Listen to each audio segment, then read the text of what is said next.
This episode is brought to you by Shopify. No matter how big you want to grow, Shopify gives you everything you need to take your business to the next level. Shopify is the commerce platform that makes it easy to show up and sell exactly the way you want to.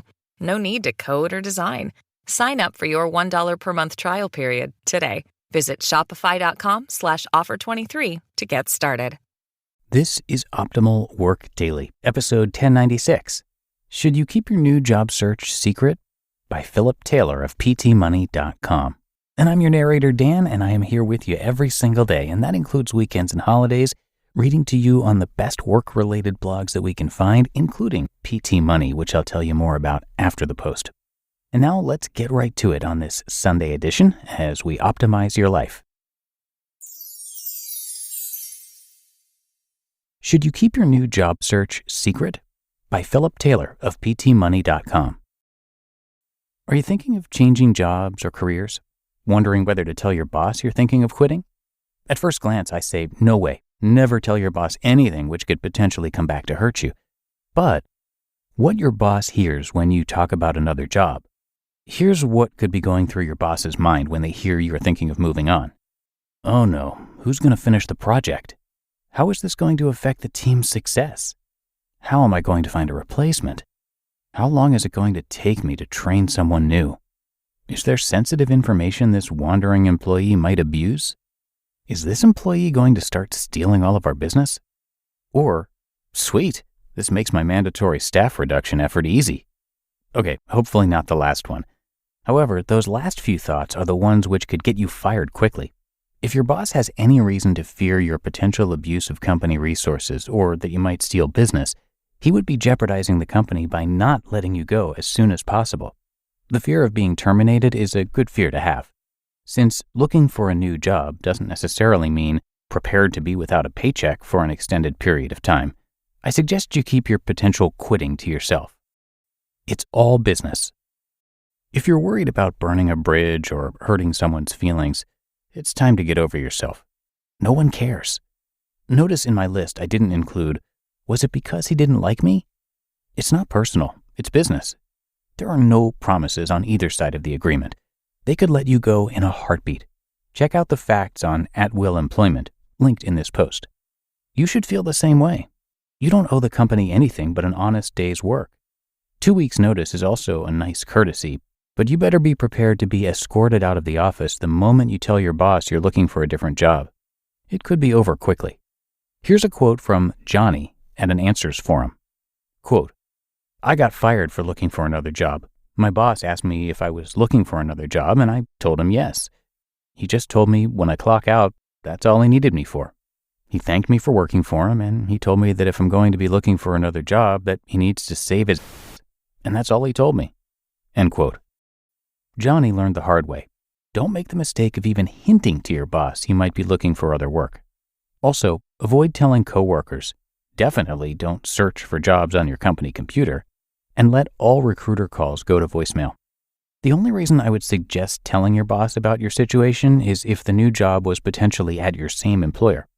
It's fine to have a conversation with your boss about getting a diverse experience within the company, but you should never signal an outside company as a possibility.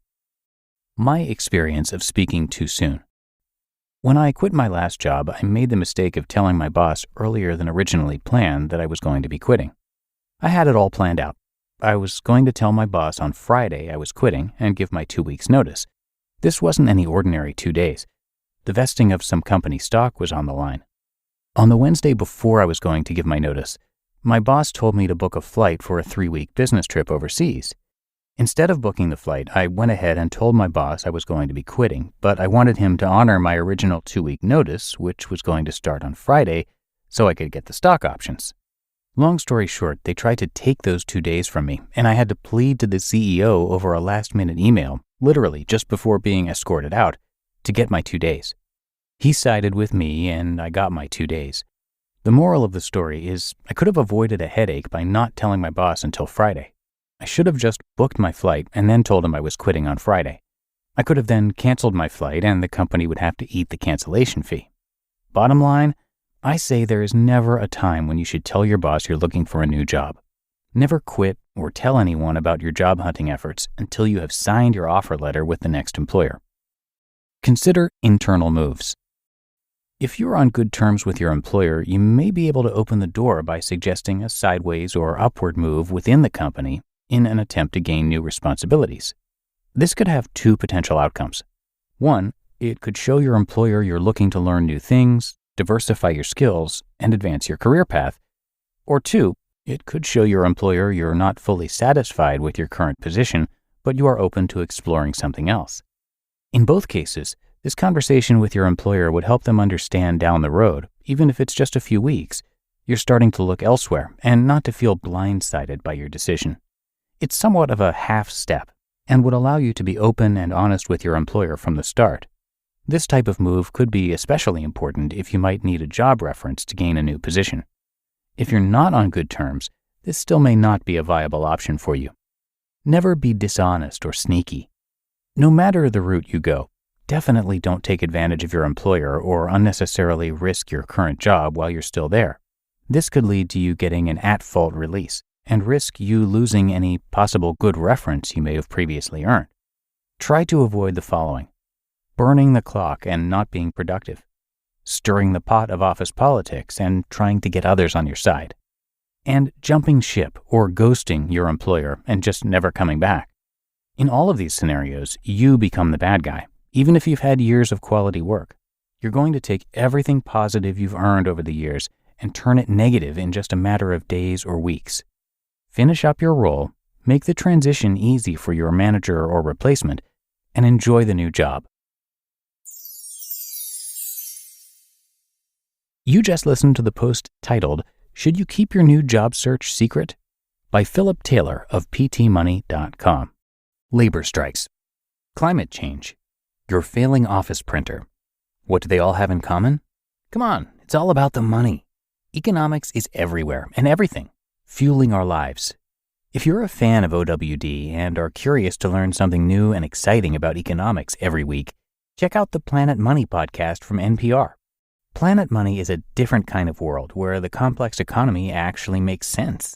Credit scores may sound complex, but Planet Money can give you simple tips so that you can make better financial decisions. A famous baseball player isn't just good at baseball, he also shows us how to be a better investor.